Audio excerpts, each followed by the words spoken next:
Kevin, congratulations on winning the 101st California Amateur Championship. You've won the U.S. Mid-Amateur, the SCGA Amateur twice. You've played in the Masters. Where does this stand up in that list? Yeah, it's it's certainly right up there. I mean, especially to win it here in Santa Barbara at my old home club.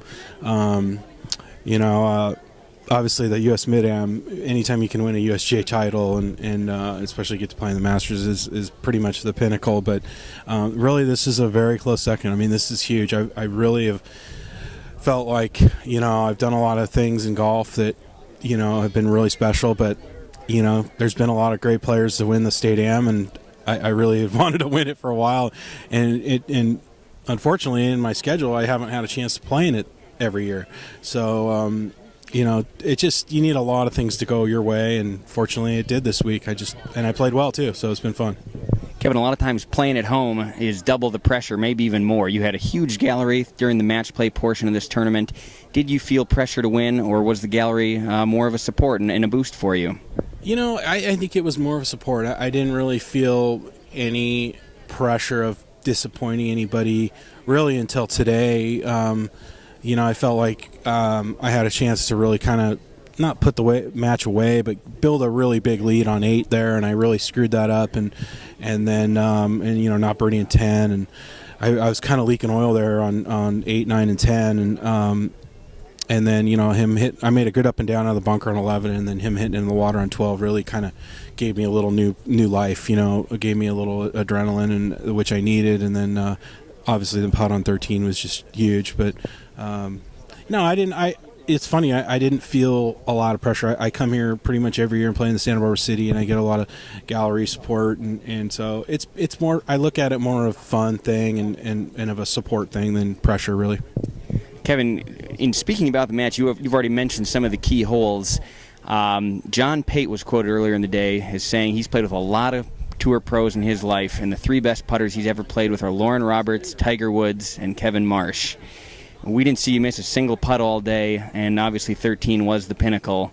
Tell us about that putt.